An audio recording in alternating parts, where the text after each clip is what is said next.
So what would you say was the most challenging part of selection for you? People that weren't supposed to be there.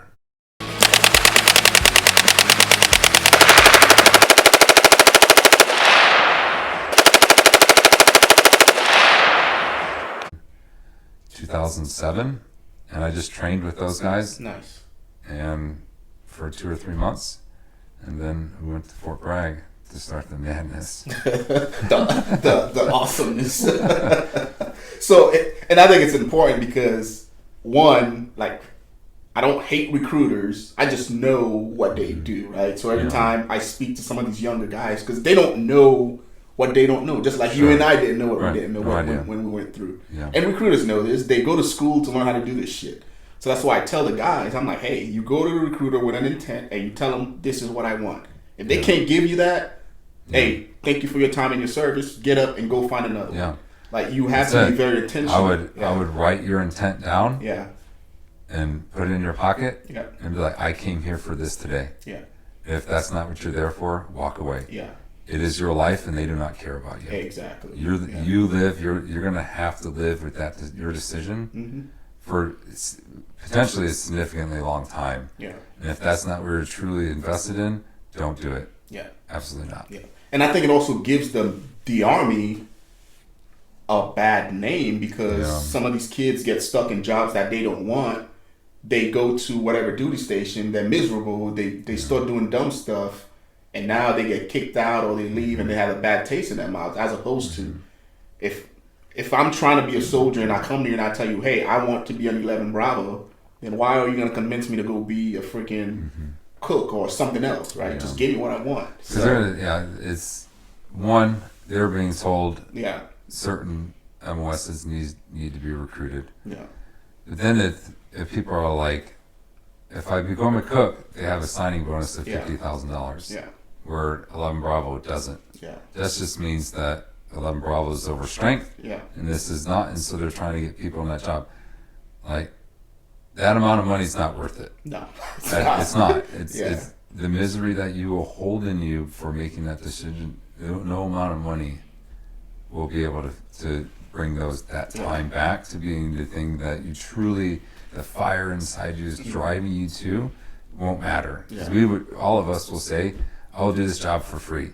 Yeah. If you send me back and give me 60 Afghans again, I will do it for free. Yeah, fuck the money. I don't need money to do this job. As long as I have enough money to buy the wood, to be able to do the things I need to do on this camp to keep us alive, that's it. Yeah, I agree 100%. Keep the bullets coming out of the sky. Like, I never need to see anybody ever again. Yeah. It would be amazing. All right, so now you get to Fort Bragg. At this point, did you know exactly what you were getting yourself into as far as what Green Berets do? And because again, you had a little bit of exposure, so you 100% now you know exactly what you were going to be getting yourself into. I think I did a little bit of research and history behind it. Reading like how to get selected and there was another mindfulness book that I read about, and they talked about just different things that guys were doing. Gotcha. And been in the past of that and learning, about Nick Rowe and reading about all that stuff, and seeing like what Green Berets did in Vietnam and like that's where I start to see like that's what I want to be. I knew I wasn't like a DA guy. Yeah. I'm not a CQB person. I'm sure you are now. No, I'm not. I'm still not. I do not like it. Yeah. It's too much time. Yeah. To get good at.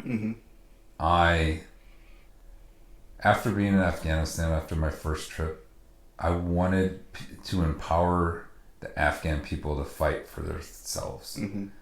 And being a Green Beret allowed that to happen. Yeah. So you like the unconventional side of it more so than the DA and some of the sexy stuff. I think it's the total opposite. Yeah. I think of living in a checkpoint or with Afghans is the sexy part, and taking them and going and prosecuting and persecuting people for their fucking wrongdoings. Like the VSO aspect of it. I love it. I love the VSO where I'm out and I build my own fighting force. Yeah. and we create white areas and create safe places for kids to live. Yeah. And like that is what I was like, to me, that what I was born to do. Yeah. Is to empower other people to fight for themselves. Yeah. And that's what I got to do. And it breaks my heart right now. Like in the regiment, I feel like it's getting a little lost. Where guys might have wanted to join to go fight in combat with foreigners, and they don't get to have the opportunity. Yeah. Now it's all the sexy stuff, right? So now let's hit selection real quick. So now you get to Fort Bragg as an X-ray, you do SOP-C, and now you get ready to go into selection and stuff. Now, were you ready for selection? Did you know what to expect, or was it just a kick in the nuts? Like? I mean, just from the book that I read, and then obviously all of the, private news network of the barracks, of what goes on, the guys that would come back and stuff. So, and then I think the biggest help during SOP-C 1 is the amount of time we rucked around Camp McCall. And I just didn't put my head down and just walk or run or whatever that we had to do. Like, I looked around and saw the terrain. And so in going into selection in team week, and we're like, we got to move from Luzon to here, like, where it's all at. Yeah. And so it's easy. There's no anxiety. Yeah. I got to take this route. I got to do this thing. Like, okay.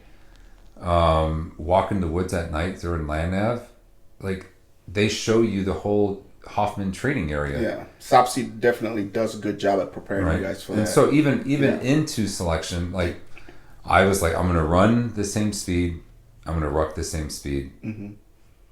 I am going to perform how I can perform. Yeah, to the best of my ability. Yeah, no one else.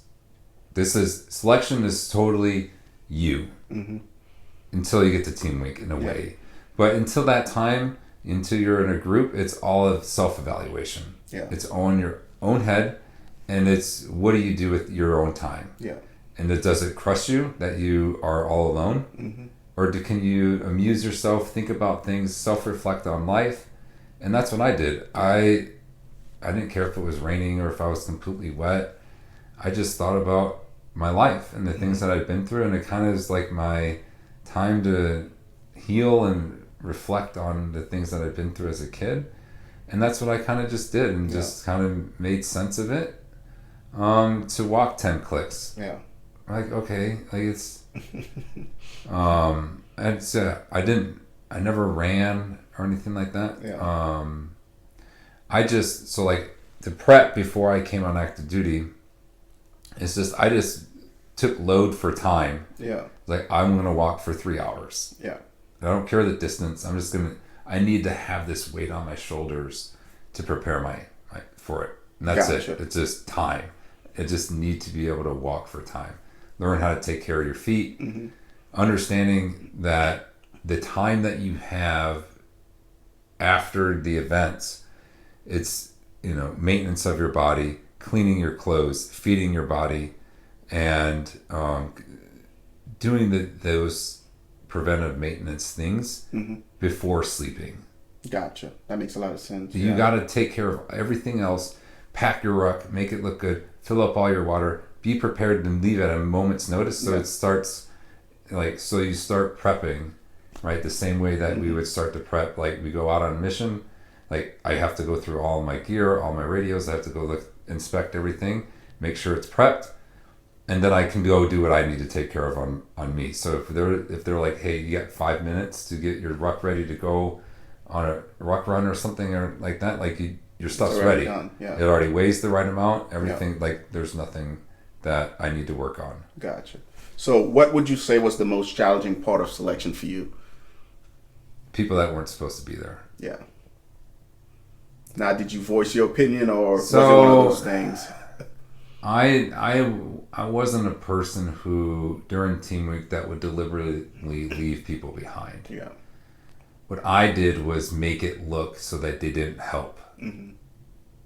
So all the other boys were carrying all the weight on their back, ammo cans, water cans. I would just say, I need you just to get to the end. Yeah. I'm not going to leave you behind. Yeah. You're going to come with us, but this isn't probably for you. Yeah. Like, we'll carry this. You just carry yourself to you just need to get to that. And that's how I didn't want to be like, tell the guys, like, leave this person. Yeah. We're going to walk faster than this person can walk. I don't think that's a smart thing to do to somebody. Yeah, I agree. Yeah. Like, that's like demeaning and things like that.